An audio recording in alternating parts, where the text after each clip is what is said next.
ಹಿಂದೂ ಧರ್ಮದಲ್ಲಿ ಮಾತೃ ದೇವೋಭವ, ಪಿತೃ ದೇವೋಭವ, ತಾಯಿಯನ್ನು ದೇವರಂತೆ ಗೌರವಿಸು, ತಂದೆಯನ್ನು ದೇವರಂತೆ ಗೌರವಿಸು ಎನ್ನಲಾಗುತ್ತದೆ.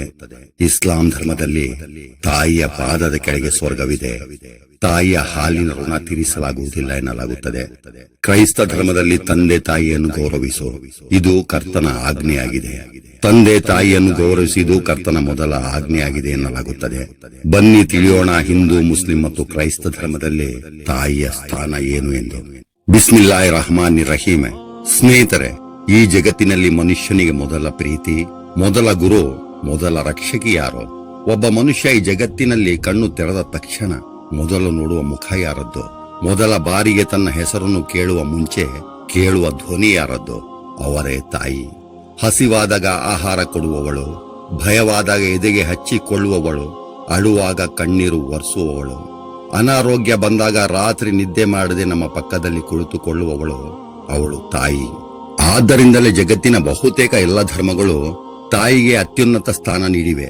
ಇಂದು ನಾವು ಹಿಂದೂ, ಇಸ್ಲಾಂ ಮತ್ತು ಕ್ರೈಸ್ತ ಧರ್ಮದಲ್ಲಿ ತಾಯಿಯ ಸ್ಥಾನವನ್ನು ಅವರ ಧರ್ಮ ಗ್ರಂಥಗಳು ಮತ್ತು ಬೋಧನೆಗಳಿಂದ ತಿಳಿಯೋಣ. ಮೊದಲು ಹಿಂದೂ ಧರ್ಮದಲ್ಲಿ ತಾಯಿಯ ಸ್ಥಾನ. ಹಿಂದೂ ಧರ್ಮದಲ್ಲಿ ತಾಯಿಯ ಸ್ಥಾನ ಅತ್ಯಂತ ಪವಿತ್ರವೆಂದು ನಂಬಲಾಗುತ್ತದೆ.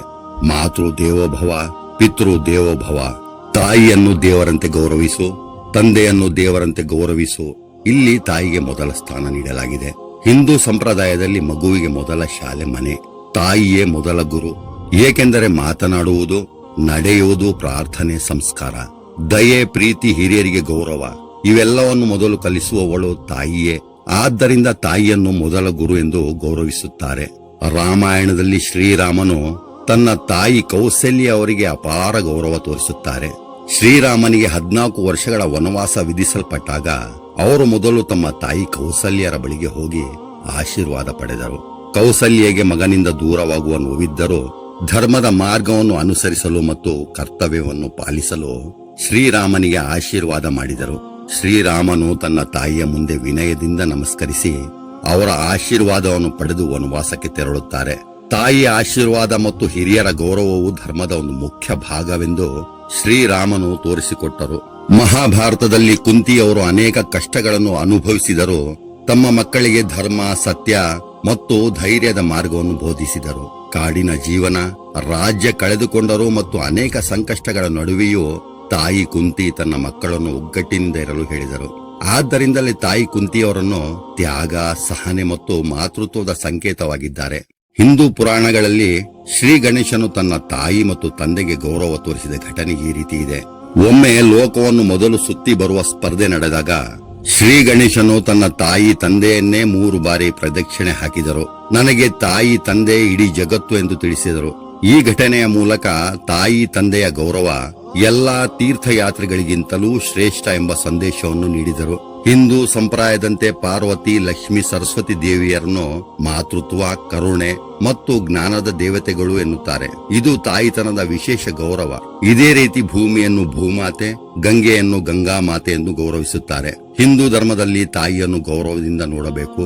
ತಾಯಿಯೇ ಜೀವನದ ಮೊದಲ ಗುರು. ತಾಯಿ ತಂದೆಯ ಸೇವೆ ಮತ್ತು ಗೌರವ ನೀಡಬೇಕು ಎಂದು ಬೋಧಿಸಲಾಗಿದೆ.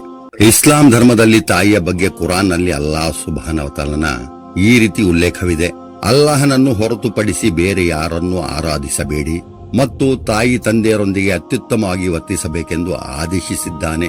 ಅವರಲ್ಲಿ ಒಬ್ಬರು ಅಥವಾ ಇಬ್ಬರು ವೃದ್ಧಾಪ್ಯಕ್ಕೆ ತಲುಪಿದರೆ ಅವರಿಗೆ ಉಫ್ ಎಂದು ಕೂಡ ಹೇಳಬೇಡಿ. ಅವರಿಗೆ ಗೌರವದಿಂದ ಮಾತನಾಡಿ. ಅವರಿಗೆ ವಿನಮ್ರತೆಯಿಂದ ಹೀಗೆ ಪ್ರಾರ್ಥಿಸಿರಿ: ಓ ನನ್ನ ಒಡೆಯನೆ, ಅವರು ನನ್ನನ್ನು ಬಾಲ್ಯದಲ್ಲಿ ಬೆಳೆಸಿದಂತೆ ನೀನು ಅವರ ಮೇಲೆ ಕರುಣೆ ತೋರು.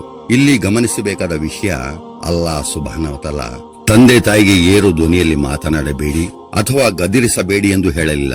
ಬದಲಿಗೆ ಉಫ್ ಎಂಬ ಸಣ್ಣ ಅಸಮಾಧಾನದ ಶಬ್ದವನ್ನು ಹೇಳಬೇಡಿ ಎಂದು ಆದೇಶಿಸಿದ್ದಾನೆ. ಇನ್ನೊಂದೆಡೆ ಈ ರೀತಿ ಉಲ್ಲೇಖವಿದೆ: ಅವನ ತಾಯಿಯು ದುರ್ಬಲತೆಯ ಮೇಲೆ ದುರ್ಬಲತೆಯನ್ನು ಅನುಭವಿಸುತ್ತಾ ಅವನನ್ನು ಗರ್ಭದಲ್ಲಿ ಹೊತ್ತಳು.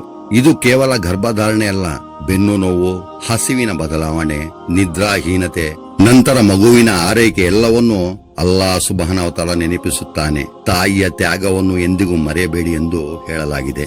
ನಬಿ ಮುಹಮ್ಮದ್ ಸಲ್ಲಲ್ಲಾಹು ಅಲೈಹಿ ವಸಲ್ಲಂ ರವರ ಬಳಿ ಒಬ್ಬ ಸಹಾಬಿ ರದಿಯಲ್ಲಾಹು ಅನ್ಹು ಬಂದು ಕೇಳುತ್ತಾರೆ: ಓ ಅಲ್ಲಾಹನ ಸಂದೇಶವಾಹಕರೇ, ನನ್ನ ಉತ್ತಮ ಒಡನಾಟಕ್ಕೆ ನನ್ನ ತಾಯಿ ಮತ್ತು ತಂದೆಯಲ್ಲಿ ಹೆಚ್ಚು ಅರ್ಹರು ಯಾರು?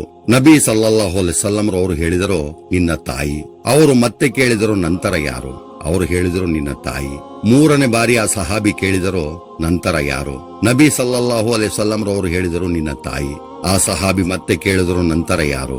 ನಾಲ್ಕನೇ ಬಾರಿ ಮಾತ್ರ ನಬಿ ಸಲ್ಲಲ್ಲಾಹು ಅಲೈಹಿ ವಸಲ್ಲಂ ರವರು ಹೇಳಿದರು, ನಿನ್ನ ತಂದೆ. ಇದರಿಂದ ತಿಳಿಯುತ್ತದೆ ತಂದೆಗಿಂತ 3 ಪಟ್ಟು ಹೆಚ್ಚು ಹಕ್ಕು ತಾಯಿಗಿದೆ ಎಂದು.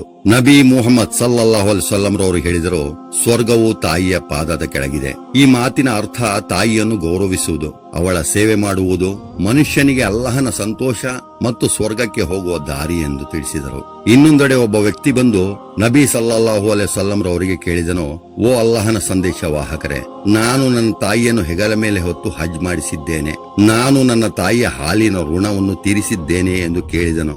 ಆಗ ನಬಿ ಸಲ್ಲಲ್ಲಾಹು ಅಲೈಹಿ ವಸಲ್ಲಂ ರವರು ಹೇಳಿದರು, ನಿನ್ನ ತಾಯಿ ನಿನ್ನನ್ನು ಗರ್ಭದಲ್ಲಿ ಹೊತ್ತಾಗ ಅನುಭವಿಸಿದ ಒಂದು ನೋವಿಗೆ ಸಮಾನವಲ್ಲ ಎಂದರು. ನೀನು ನಿನ್ನ ತಾಯಿಯ ಹಾಲಿನ ಋಣವನ್ನು ತೀರಿಸಲಾಗುವುದಿಲ್ಲ ಎಂದರು. ಇಸ್ಲಾಂ ಧರ್ಮದಲ್ಲಿ ತಾಯಿಯ ಸ್ಥಾನ ಅತಿ ದೊಡ್ಡದಾಗಿದೆ. ತಾಯಿಯ ಸೇವೆ, ಗೌರವ ಮತ್ತು ವಿಧೇಯತೆಯ ಮೂಲಕ ಅಲ್ಲಾಹ್ ಸುಬ್ಹಾನಹು ವ ತಆಲನ ಅನುಗ್ರಹ ಮತ್ತು ಸ್ವರ್ಗವನ್ನು ಪಡೆಯಬಹುದು ಎಂದು ನಂಬಲಾಗುತ್ತದೆ. ಕ್ರೈಸ್ತ ಧರ್ಮದಲ್ಲಿ ತಾಯಿಯ ಸ್ಥಾನ.